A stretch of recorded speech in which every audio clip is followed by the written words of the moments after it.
Dr. Hyun-woo Kim walked through the long metal hallways of the Stellar Harmony Research Station. His soft shoes made almost no sound on the polished floor. Around him, the station hummed with quiet activity as hundreds of beings from different worlds worked together. The station was huge. It had been built around a neutron star, using the star's incredible gravity to power advanced experiments.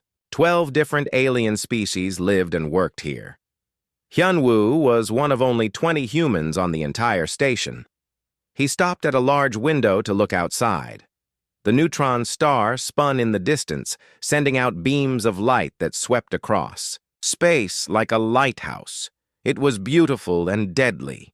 Without the station's shields, everything would be crushed in seconds. "Good morning, Hyun-woo," came a gentle voice behind him. He turned to see Nala approaching. She was a Kashari, with 4 graceful arms and skin that shimmered like pearls. Her large eyes were kind, and she always spoke softly. The Kashari came from a world with very light gravity, and they were fragile compared to most other species. "Morning, Nala," Hyun-woo replied with a smile. "Ready for another day of careful experiments?" Nala laughed, a sound like wind chimes. "You humans are so funny. You always say careful like it's a bad thing. But you're the most gentle species I've ever worked with." This was true. Humans had earned a reputation on the station for being surprisingly delicate with equipment. While other species sometimes broke tools by accident, humans seemed to have perfect control. They never grabbed things too hard or moved too fast. They walked together toward the advanced physics laboratory. Along the way, they passed other beings, going about their daily work. Vex floated by in his mobility suit. He was a Neltorian made of living gas and needed the suit to interact with solid objects. Even with the suit's help, he moved very slowly and carefully. Near the elevator, they saw Kree struggling with a simple tool cart. The Ziltaran looked like a large insect with 6 legs and compound eyes. His home world had heavy gravity, but not as heavy as Earth. Still, he treated every piece of equipment like it might break if he looked at it wrong. "Need help?" Hyun-woo asked. No, Kree buzzed nervously. "I can manage. These carts are so delicate. One wrong move and—" He gestured with his front legs. Hyun-woo nodded and stepped back. He had learned not to insist on helping. Most aliens found it embarrassing when they couldn't handle things that seemed easy to humans. The physics lab was a large room filled with strange machines and glowing screens. Everything was built to galactic safety standards, which meant it was designed for the weakest species that might use it. The Vithari were crystalline beings who could only exert about 1/3 the force that Earth's gravity normally put on objects. So all the equipment was built to handle very gentle treatment. Hyun-woo often found this frustrating. Tools that should be sturdy felt like they were made of paper. Containers that should hold things firmly came apart if he wasn't extremely careful. Even the computer keyboards had keys so sensitive that typing normally would damage them. "The morning readings are ready," Nala said, checking a glowing display. Her 4 hands moved over the controls like she was playing a delicate instrument. "The neutron star's magnetic field is stable today." Hyun-woo walked over to his own workstation. He had been studying the effects of extreme gravity on different materials. It was slow work because all the testing equipment was so limited. The machines could only apply small amounts of force, and many interesting materials couldn't be tested at all because they were too strong for the equipment. Dr. Yeon-soo Park entered the lab, carrying a small case of material samples. She was another human, a materials engineer who specialized in studying substances from different worlds. Her black hair was tied back in a simple ponytail, and she looked tired. "Long night?" Hyun-woo asked. "The testing machine broke again," she said with a sigh. "The Drakmor samples were too much for it. Commander Lyrics wasn't happy. Commander Lyrics was the station's military liaison, a proud warrior from a species that looked like walking dragons. The Drakmor were among the stronger species in the galaxy, though still much weaker than they liked to admit. Their materials were considered extremely tough. What broke this time? Nala asked, her voice full of concern. Same as always. The pressure mechanism couldn't handle the stress. These machines are just too weak for any real testing. Yeon-su set down her case and rubbed her temples. Sometimes I wonder how anyone in this galaxy builds anything sturdy. This was a common complaint among the human scientists. They had grown up on Earth, where everything had to be built to handle strong gravity and harsh conditions. Galactic technology seemed fragile by comparison, though they were always careful not to say this out loud. Jin-Ho Lee appeared in the doorway. He was the station's human cultural liaison, responsible for making sure humans fit in well with the other species. He was young but very diplomatic, always worried about keeping everyone happy. "Morning, everyone," he said cheerfully. "I have news from the council." "Good news or bad news?" Yeon-su asked. "Depends how you look at it. The Galactic Science Council is sending a delegation to visit the station next week. Each department needs to prepare a demonstration showing how well the different species work together." Nala clapped her hands together excitedly. "How wonderful. We can show them our gravity wave experiments." "Actually," Jin-Ho said, looking a bit nervous, "they specifically requested something more basic. Something that shows cooperation without being too advanced or threatening." Hyun-woo understood. Humans were still new to galactic society, having only made contact 5 years ago. Many species were suspicious of them, partly because Earth was classified as a death world with dangerous conditions. The Council wanted to see that humans could work peacefully with others. "What about a materials demonstration?" Yeon-su suggested. "We could show samples from different worlds and test their properties. Very peaceful, very cooperative." "That sounds perfect," Jin-Ho agreed. "Just remember to keep it simple and boring. The last thing we want is to give anyone a reason to be worried about humans." As Jin-Ho left, Hyun-woo looked around the lab. Everything seemed so normal and quiet. None of them knew that in just a few days, a simple physics demonstration would change everything humans thought they knew about their place in the galaxy. The day continued like any other, with careful experiments and gentle handling of delicate equipment. But change was coming, whether they were ready for it or not. 3 days later, the morning alarm woke everyone on the Stellar Harmony at exactly 0600 station time. Hyun-woo was already awake, staring at the ceiling of his small quarters. He had been thinking about the upcoming demonstration all night. The station felt different today. There was more activity in the hallways, more urgent conversations between species that normally kept to themselves. Word had spread that the Galactic Science Council's visit was very important. Some said it would decide whether humans could continue working on advanced research stations. Hyun-woo made his way to the lab early. He found Yeon-su already there, surrounded by small containers holding material samples from a dozen different worlds. "Couldn't sleep either?" she asked, without looking up. "Too much thinking," Hyun-woo replied. He picked up one of the containers and examined the strange blue crystal inside. It felt incredibly light in his hand. "What's this one?" "Kashari fiber. Nala brought it from her homeworld. It's supposed to be the strongest material in known space." Yeon-su finally looked up, and Hyun-woo could see she was worried. "The problem is, I don't think our testing equipment can even stress it properly." The lab door slid open, and Commander Lyrics entered. The Drakmor was nearly 2 meters tall, covered in dark scales that reflected the lab's lights. His yellow eyes fixed on the humans immediately. "Dr. Park, Dr. Kim," he said in his deep, rumbling voice, "I have spoken with the council representatives. They will arrive tomorrow." "Tomorrow?" Yeon-su stood up quickly. "But Jin-Ho said next week." "Plans have changed." Lyrics moved closer, and Hyun-woo caught the scent of something like heated metal that always followed the Drakmor. "The council is concerned about recent developments. They want to observe human integration sooner than planned. What kind of developments? Hyunwoo asked. Lyrix was quiet for a moment. There have been incidents on other stations. Humans performing tasks that other species find unusual. The Council wants to ensure that humans working in sensitive positions are not a security risk. This was news to both humans. They exchanged glances, wondering what other humans in the galaxy might have done to cause concern.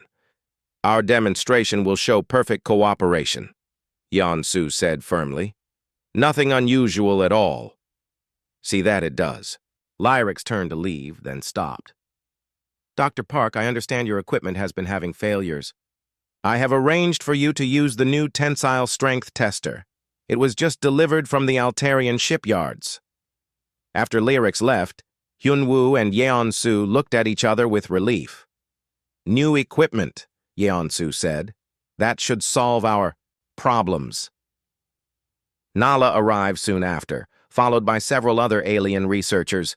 There was Vex in his mobility suit, Kree the nervous Ziltharon, and Thane, a tall, thin being from the gas giant Norvac.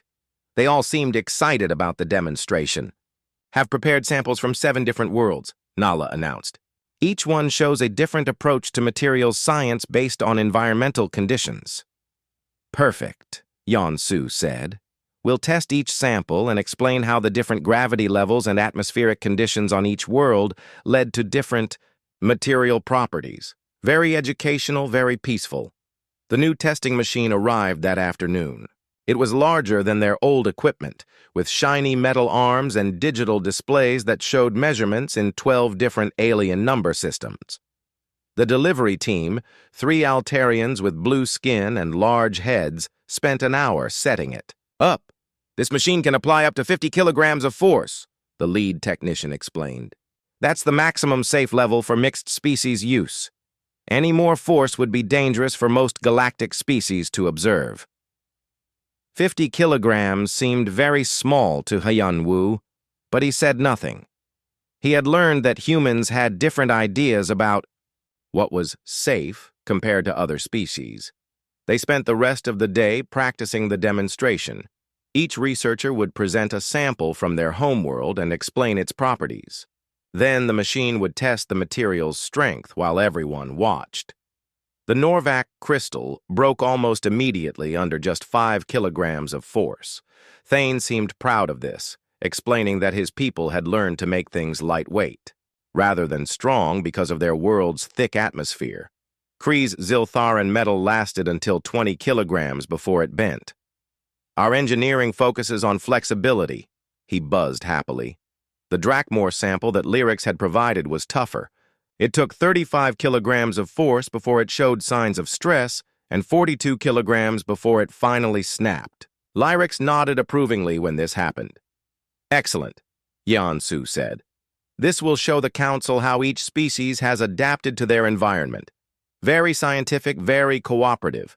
But when they tested the Kashari fiber, nothing happened.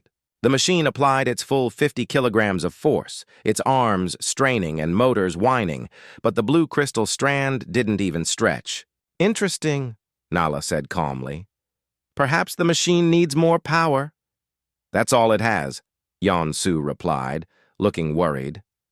50 kilograms is the maximum. They tried several more times, but the Kashari fiber remained completely unchanged. The machine's safety systems kept shutting it down to prevent damage to the equipment. We could skip the Kashari sample, Hyunwoo suggested. No, Nala said quietly. The Council specifically asked to see materials from every species. If we skip mine, they will ask why. Jinho arrived just as they were finishing practice. He watched the final test with the Drakmor metal and smiled. This looks perfect, he said. Simple, educational, and completely non-threatening. The Council will love it. There's one problem, Yeon-su explained about the Kashari fiber. Jinho's smile faded. Can you get stronger testing equipment? Not by tomorrow, Yeon-su said. And besides, This is already the strongest machine allowed for public demonstrations. Anything more powerful would require special safety protocols. Then we have a problem. Jin-Ho sat down heavily.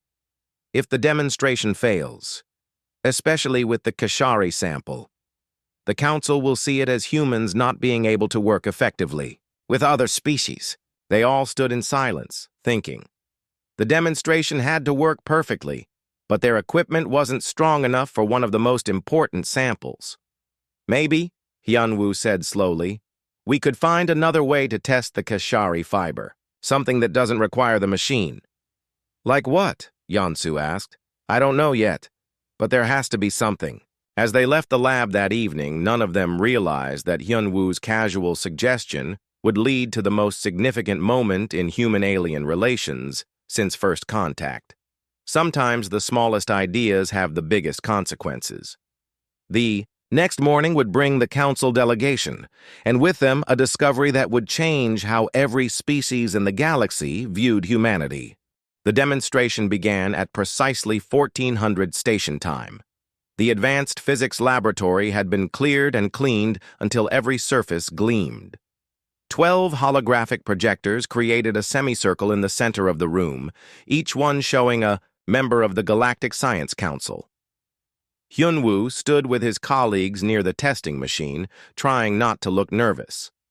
The council members were impressive and intimidating. Elder Zix appeared as a tall figure made of what looked like living starlight. Counselor Drac was a massive Dracmore with golden scales.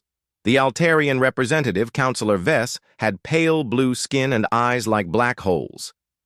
Welcome to the Stellar Harmony Research Station, Jin-Ho began, his voice steady despite his obvious nerves. Today we will demonstrate how different species work together to understand the universe around us. The first part of the demonstration went perfectly. Thane explained his people's approach to materials science, while the testing machine easily broke his crystal sample. The council members nodded approvingly and made quiet notes on devices that looked like flowing liquid. Kree was next, his insect-like voice buzzing with pride as he described Ziltharan metallurgy. His metal sample bent and broke exactly as expected. Several council members seemed impressed by the flexibility his people had achieved. Fascinating, Elder Zix said, her voice sounding like music from a distant galaxy. Each species has adapted their materials science to match their world's conditions.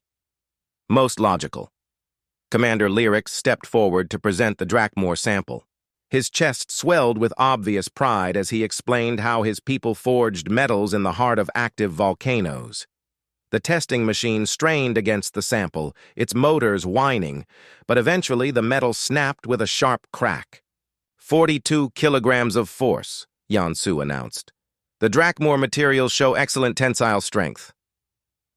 As expected, Counselor Drac rumbled approvingly. Now it was Nala's turn.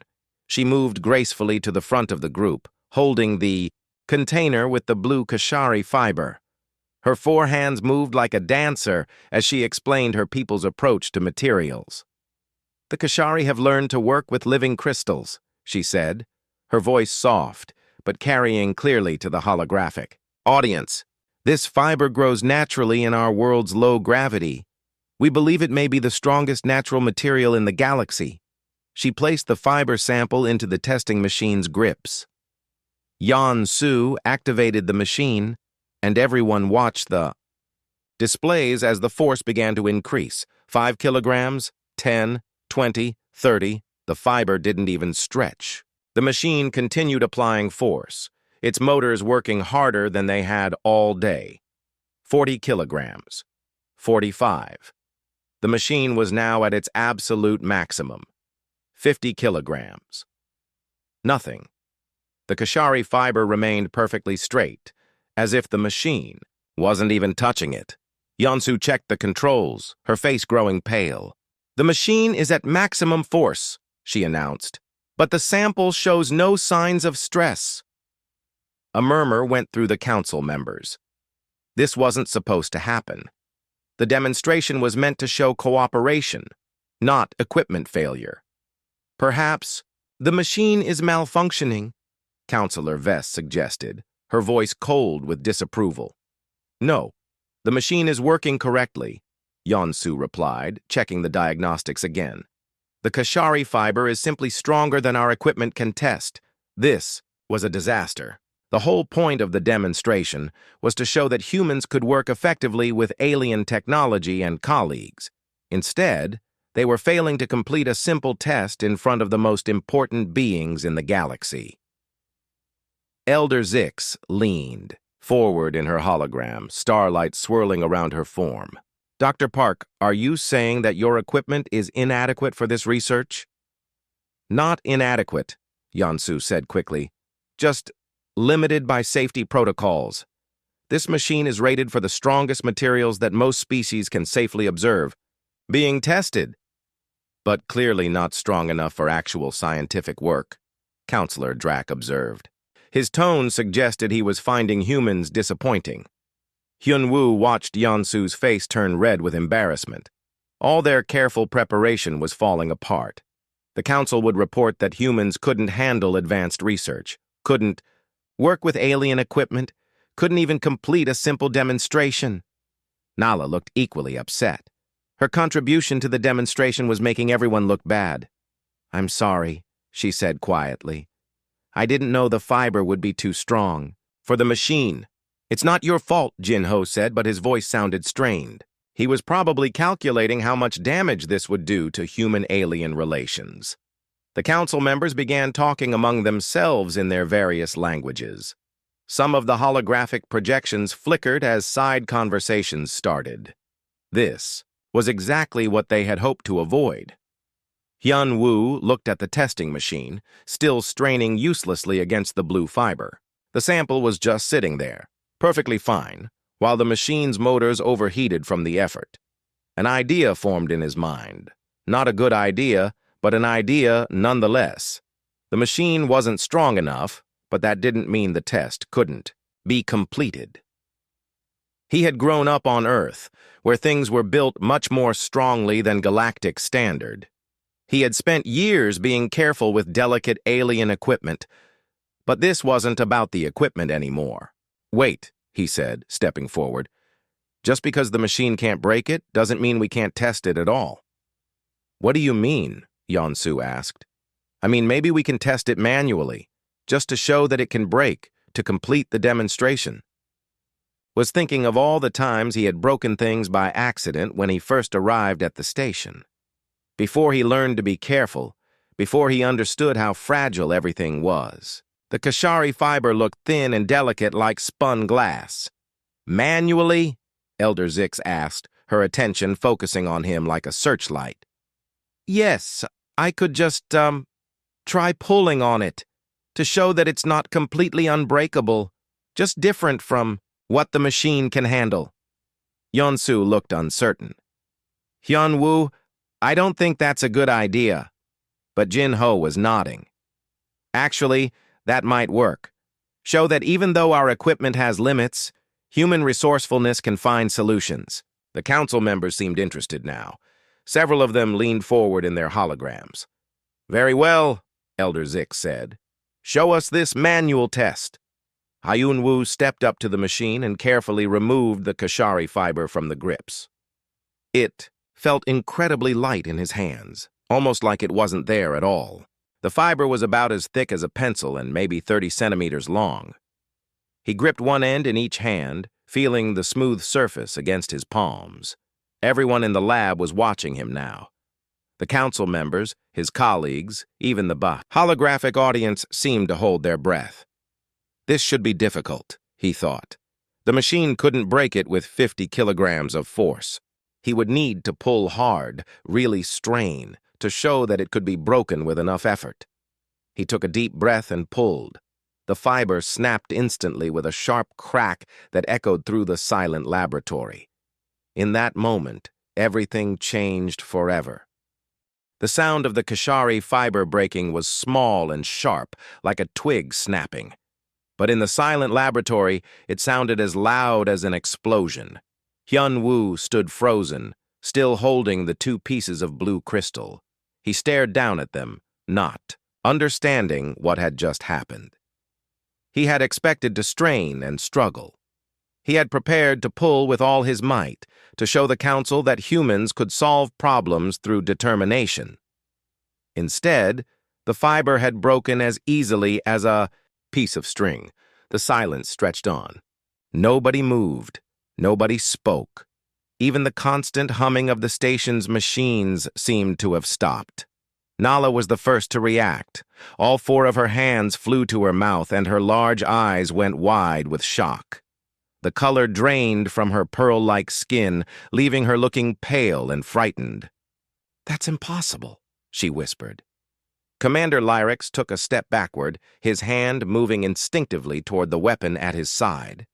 His yellow eyes were fixed on Hyun-woo with a look of pure disbelief. "The fiber," he rumbled in his deep voice. "You just... with your bare hands." Kree made a high-pitched buzzing sound that Hyun-woo had never heard before. The Ziltharon's 6 legs carried him quickly away from the human, backing toward the far wall of the lab. Vex's mobility suit began making urgent beeping sounds. Inside the transparent helmet, the Neltorian's gaseous form was swirling frantically, changing colors from calm blue to alarmed orange. Yeon-su was staring at Hyun-woo like she had never seen him before. "Hyun-woo," she said slowly, "what did you just do?" But it was the reactions of the council members that truly showed how serious this moment had become. Elder Zix's starlight form flickered and dimmed. For the first time in anyone's memory, the ancient being seemed at a loss for words. Counselor Drax's golden scales had darkened to a deep bronze color, which Hyun-woo knew was a sign of extreme agitation in the Drakmor species. The massive warriors. Hands were clenched into fists. "Explain," Counselor Drax demanded. "Explain what we just witnessed." I don't understand," Hyun-woo said. He looked down at the broken pieces again. "It just broke." "Just broke?" The roar came from Talon, a Drakmor warrior who had been observing from the back of the room. He pushed forward, his scales bristling with anger or fear. "Just broke!" "Talon, control yourself," Commander Lyrax ordered, but his own voice was shaky. "Control myself?" Talon's voice was getting higher and more desperate. "That human just snapped Kashari fiber with his bare hands. Do any of you understand what that means?" Hyun-woo looked around the room, seeing fear and confusion on every face. "I'm sorry," he said. "I didn't mean to break it so easily. I thought it would be harder." "Harder?" Nala's voice was barely audible. "Hyun-woo, that fiber can tow a shuttlecraft. We use it to secure cargo containers during transport. Industrial machinery struggles to cut it." The room seemed to spin around him. "That can't be right." The testing machine, Kree buzzed nervously, was already operating at forces that would crush most of our bones. 50 kilograms of pressure would break a Ziltharon's exoskeleton. It would turn a Kashari into paste. "But humans handle 50 kilograms all the time," Hyun-woo protested. "That's not even heavy." Another silence fell. This one was different from the first. The first silence had been shock. This silence was fear. Elder Zix's voice came like whispers from deep space. "Dr. Kim, please explain what you mean by 50 kilograms is not even heavy." "I mean," Hyun-woo tried to think of how to explain something so basic. "On Earth, we lift things that weigh 50 kilograms without thinking about it. A bag of concrete mix weighs more than that. I've carried furniture that weighs 3 or 4 times as much." "Furniture," Counselor Vess repeated slowly. Her black eyes seemed to look right through him. "You carry furniture that weighs 200 kilograms. "Well, yes, with help sometimes. But even alone, if I have to." He trailed off, seeing the expressions around him.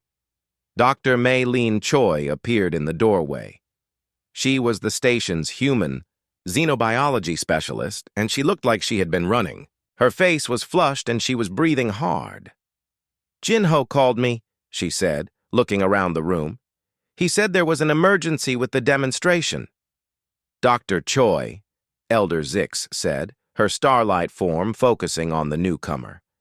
Perhaps you can help us understand what we have just witnessed. Mei Lin looked at Hyunwoo, still holding the broken fiber, and her face went pale. Oh no! Oh no! No, no! You know what happened, Counselor Drack accused. I know what it looks like, Mei Lin said carefully, but it can't be what I think it is. Humans have been working on this station for months without incident. Without incident that you reported, Elder Zix corrected. Talon was pacing back and forth, his claws clicking on the metal floor. I have seen Kashari fiber used in starship construction, he said. We use heavy machinery to manipulate it, mechanical systems that could lift a ground vehicle. How much force does your machinery apply? Counselor Vess asked. Hundreds of kilograms, Talon replied. Sometimes over 1,000 for the really thick cables. All eyes turned back to Hyunwoo. He felt like a specimen under a microscope. This has to be some kind of mistake, he said weakly. Maybe the fiber was damaged already. Maybe it was a defective sample. No, Nala said quietly. I grew this fiber myself. I tested it before bringing it here. It was perfect. Then maybe something is wrong with me, Hyunwoo suggested. Maybe the station's artificial gravity is affecting humans in some way. Mei Lin shook her head. The station's gravity is set to galactic standard, 0.8 Earth normal. If anything, you should be weaker here, not stronger. Weaker? Elder Zix's attention sharpened. You mean to say that Earth's gravity is stronger than galactic standard? The question hung in the air like a bomb waiting to explode. Mei Lin looked around the room, seeing the fear and suspicion on every alien face. She looked at Jin-Ho, who was shaking his head frantically. But it was too late. The secret that humans had been carefully avoiding was about to come out. Yes, Mei Lin said quietly. Earth's gravity is approximately 10 times stronger than galactic average. The silence that followed was not just quiet. It was the kind of silence that comes before storms, before earthquakes, before worlds change forever. Hyunwoo looked down at the broken pieces of Kashari fiber in his hands and finally understood what he had done. He hadn't just broken a demonstration sample. He had broken the careful illusion that humans were just another species trying to fit into galactic civilization. The age of hiding was over. The emergency meeting began 30 minutes after the demonstration ended. The Stellar Harmony's main conference room had never held so many important beings at once. The holographic projectors showed not just the Science Council, but military, commanders, diplomatic officials, and species representatives from across the galaxy. Hyunwoo sat at a metal table that felt too small and fragile beneath his hands. Beside him, Mei Lin had a stack of data tablets containing information that humans had hoped to never share. Jin-Ho sat across from them, his face pale with the knowledge that his career in diplomacy might be over. Elder Zix's starlight form dominated the center of the room. Around her, the other council members whispered in languages that sounded like music, grinding stone, and electronic static. Dr. Choi, Elder Zix said, her voice carrying across the sudden silence. You will now explain everything about human physiology. No more secrets. Mei Lin took a deep breath. Where do I begin? Begin with the gravity, Counselor Drack demanded. You said Earth's gravity is 10 times galactic standard. Explain what this means. Most inhabited worlds in the galaxy have gravity. Between 0.7 and 1.2 meters per second squared, Mei Lin began. Earth's gravity is 9.8 meters per second squared. This means that everything on Earth weighs roughly 10 times more than it would on your worlds. She activated one of her tablets, and a holographic display appeared above the table. It showed a human figure next to figures representing other species, with numbers floating around them. A human who weighs 70 kilograms on Earth would weigh only 7 kilograms on most of your worlds. But more importantly, human muscles, bones, and organs have all evolved to function in this high-gravity environment. What does that mean for human strength? Asked Captain Rosa, the station's Altarian commander. It means, Maylene said quietly, that what you just saw Dr. Kim do is normal for any human. The room erupted in excited chatter. Several species began talking at once, their translators creating a jumble of overlapping voices. "Silence," Elder Zix commanded, and the room instantly went quiet. Continued Dr. Choi. "Human muscle fibers are approximately 10 times denser than the galactic average. Our bone structure is designed to support much more weight. Our cardiovascular systems can handle pressures that would be lethal to most species." She touched her tablet again, and the display showed human muscle tissue compared to samples from other species. Dr. Kim broke that fiber using only a tiny fraction of his actual strength. He was trying to be gentle. "How much force can a human actually generate?" Talon asked. The Drakmor warrior had calmed down, but his scales were still dark with tension. "The average human can generate brief bursts of over 500 kilograms of force with their hands alone. Trained humans can exceed 1,000 kilograms. Using their whole body, humans can move objects weighing several thousand kilograms." A new voice joined the conversation. It belonged to General Corex, a military commander whose species looked like living crystals. "You're describing beings that could be classified as living weapons under galactic law." "That's not our intention," Jinho said quickly. "Humans came to the galaxy seeking peace and knowledge." "Intentions can change," General Corex replied coldly. Elder Zix raised a hand for silence. "Dr. Choi, are there other physical capabilities we should know about?" Maylene hesitated, then nodded. "Human reaction times are faster than galactic average. Our endurance is exceptional. We can maintain physical activity for hours that would exhaust other species in minutes. We can survive in atmospheric pressures and temperatures that would kill most other beings." "What about your sensory capabilities?" asked Counselor Vess. "Enhanced compared to most species, better vision in low light, more sensitive hearing, stronger sense of smell. And mentally? Human brains are adapted to process complex three-dimensional movements in high gravity.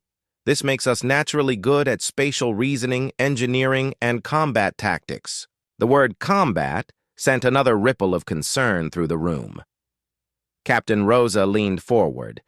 "Dr. Choi, I've reviewed the personnel files for all humans on this station. None of this information was included. It was classified by mutual agreement." "With the diplomatic corps," Jinho explained. "We were advised to reveal these details gradually to avoid causing panic." "Panic," Counselor Drack repeated.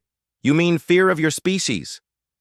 "We mean misunderstanding," Jinho corrected. "Humans don't want to be feared. We want to be part of the galactic community." Elder Zix's form flickered as she accessed information from somewhere beyond the station. "I am reviewing reports from other installations with human personnel. Now that I know what to look for, I see a pattern." The display above the table changed, showing incident reports from across the galaxy. Human maintenance worker repairs critical damage that required an engineering team to access. Report notes, unusual efficiency. Elder Zix's voice was emotionless as she read, "Human security officer subdues violent intruder without weapons. Report notes, suspect claimed to have been hit by machinery." More reports appeared. Each one described humans performing tasks that seemed impossible or handling situations that should have required multiple personnel or special equipment. Human scientist manually operates equipment rated as requiring mechanical assistance. Human explorer survives an environment that killed 2 other team members. The pattern was clear. Across the galaxy, humans had been quietly demonstrating capabilities that far exceeded what other species considered normal. "How many humans are currently in galactic space?" General Corex asked. "Approximately 50,000, Jinho replied. "Most working on research stations, diplomatic missions, or trade vessels."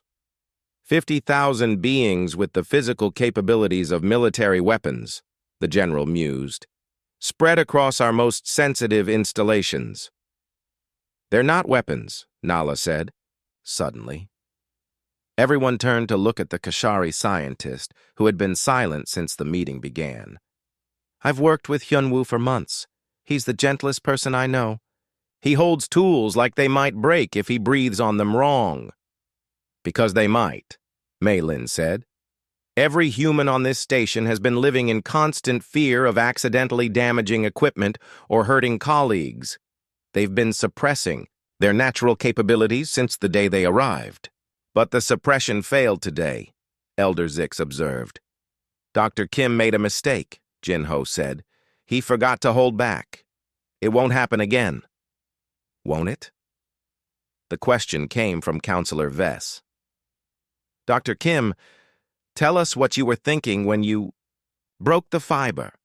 Hyunwoo looked up, meeting the Altarian's black eyes. I was thinking it would be hard. I was expecting to struggle with it. I pulled as gently as I could. As gently as you could, she repeated. And it snapped like a twig. Yes. What happens when you don't try to be gentle? The question hung in the air like a threat. Hyunwoo didn't answer, but he didn't need to. Everyone in the room could imagine the possibilities.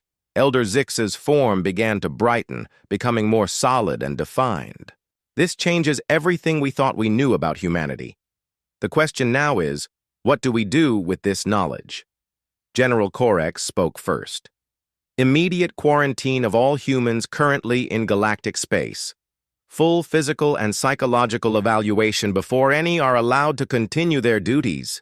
Absolutely not, Jinho protested. Humans have done nothing wrong. We've been model citizens. Model citizens who have been lying about their capabilities, Counselor Drack pointed out. We haven't lied, Mei Lin said. We just haven't volunteered. Information that we knew would cause exactly this kind of reaction. Elder Zix raised her hand again. The debate will continue, but first I want to understand something else. Dr. Choi, humans evolved in this high-gravity environment. What does that suggest about your world's ecosystem? Mei Lin went very quiet. Dr. Choi?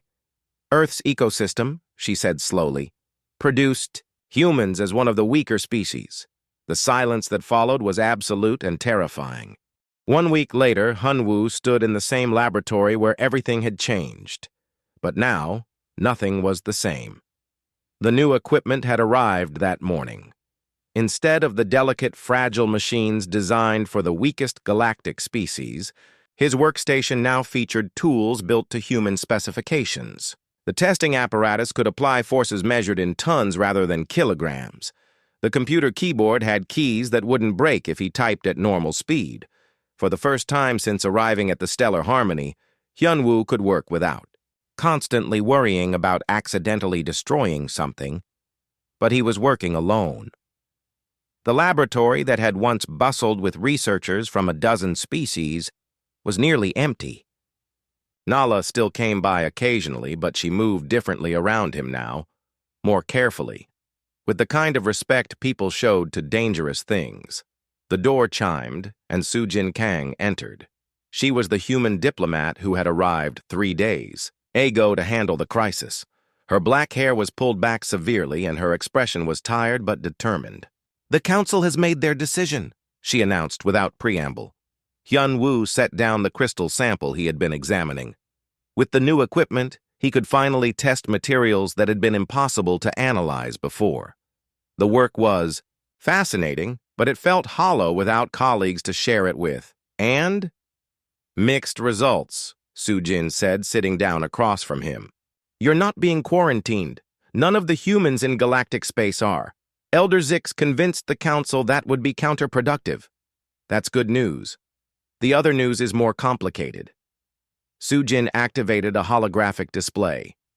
Earth has been reclassified from developing world to high-capability civilization. Our integration timeline has been accelerated by about 50 years.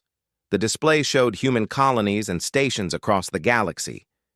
Red markers indicated facilities where the human presence was being expanded. Blue markers showed places where humans were being reassigned to different roles.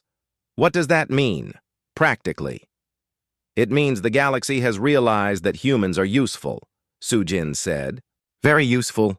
There are jobs that other species simply can't do, environments they can't survive in, problems they can't solve without mechanical assistance. She touched the display, and it zoomed in on a distant star system. The Kepler mining station has been abandoned for 3 years because the gravity is too strong for conventional workers. The Altarians want to send a human crew to reopen it. And we said yes? We said yes to that and about 100 other requests. Deep space exploration, heavy construction, disaster rescue operations, military engineering. Sujin's expression was carefully neutral. Humanity is about to become very busy. Hyunwoo nodded slowly. What about the other species? How are they handling this? About how you'd expect. Some are terrified. Some are fascinated. Some are angry that we didn't tell them earlier. Sujin paused. And some are starting to ask uncomfortable questions. What kind of questions? Questions about Earth, about what kind of world produces beings like us. The display changed again, showing Earth from space. Elder Zix made an observation that's been spreading through the galactic community. Hyunwoo waited. She said that humans evolved on what we call a death world, a planet so hostile that survival required capabilities that most species would consider superhuman. But if humans are what that world considers normal, what does that say about the other life forms on Earth? The implications hit Hyunwoo immediately. They're starting to understand what Earth is really like. A planet where the dominant species needs to be built like a living weapon just to survive. Where the gravity alone would crush most galactic citizens. Where the weather patterns could power starships and the geological activity could destroy cities. Sujin's voice was quiet. We're not just stronger than them, Hyunwoo. We're refugees from a world that makes their worst nightmares look like peaceful gardens. The door chimed again, and Nala entered hesitantly. She looked around the empty laboratory with sad eyes before focusing on the humans. I hope I'm not interrupting, she said. Not at all, Hyunwoo replied, genuinely happy to see her. How are the other researchers handling the changes? Adjusting, Nala said carefully. Kree has requested a transfer to a different station. Vex is fascinated and wants to study human physiology. Thane just keeps saying that he always knew there was something special about your species. She moved closer to Hyunwoo's workstation and looked at the powerful new equipment. I've been thinking about what happened during the demonstration, she said, about how easily you broke the Kashari fiber. I'm sorry about that, Hyunwoo said automatically. Don't be sorry. I've been thinking about it, and I realized something important. She looked directly at him with her large, kind eyes. You were trying to help. When the machine couldn't break the fiber, you volunteered to find another way. You didn't have to do that. The demonstration was important. Yes, but not to you personally. You risked exposing your secret to help me avoid embarrassment, to help our project succeed. She paused. That's not what a dangerous being does. That's what a friend does. Sujin watched this exchange with interest. Not everyone sees it that way. No, Nala agreed. Many of my people are afraid now. They're asking why humans hid their true nature. They're wondering what else you might be hiding. Nothing, Hyunwoo said firmly. We just wanted to fit in. I know, and I've been telling anyone who will listen that humans have been the most careful, gentle colleagues I've ever worked with. You've been suppressing your natural abilities to avoid making the rest of us uncomfortable. She gestured to the empty laboratory. But now everyone knows the truth, and they don't know how to handle it. So they're staying away until they figure out how to interact with beings who could accidentally hurt them. Will they figure it out? Hyunwoo asked. Some will, others won't. Nala's expression was thoughtful. But I think Elder Zix was right about something else she said yesterday. What was that?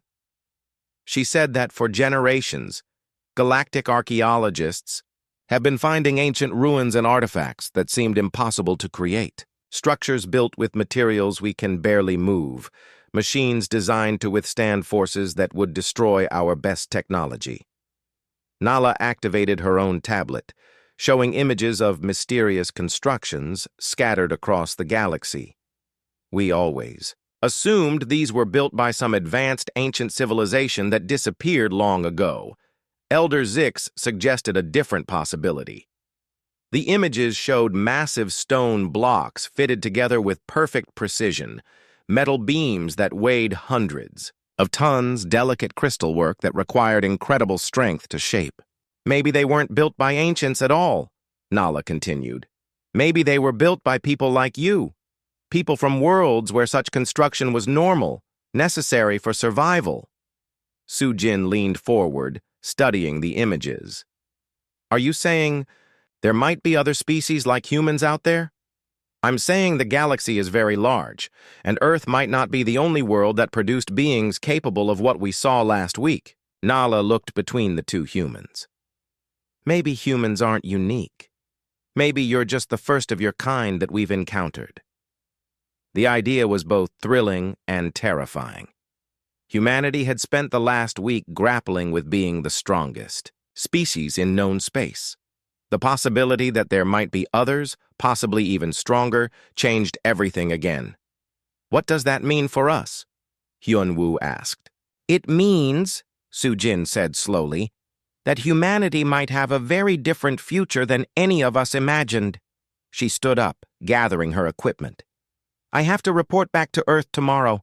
The government is still deciding how to handle our new status in the galaxy. After Sujin left, Hyunwoo and Nala sat in comfortable silence. The laboratory felt too big and too empty, but for the first time in a week, it also felt hopeful. Nala, Hyunwoo said finally, are you afraid of me? She considered the question seriously. I'm afraid of what you could do if you wanted to hurt someone. But I'm not afraid of you wanting to hurt someone. Does that make sense? Perfect sense. Good. She smiled, the first completely natural smile he had seen from her since the demonstration. Now, can you show me how to use some of this new equipment? I have some samples that I've never been able to test properly. As they worked together with tools designed for human strength, Hyunwoo realized that the age of hiding was indeed over. But maybe, just maybe, the age that was beginning would be better than the one that had ended. Outside the laboratory windows, the neutron star continued its ancient dance, spinning and pulsing with forces that could reshape matter itself. It was dangerous, beautiful, and powerful beyond imagination, just like the galaxy's newest members.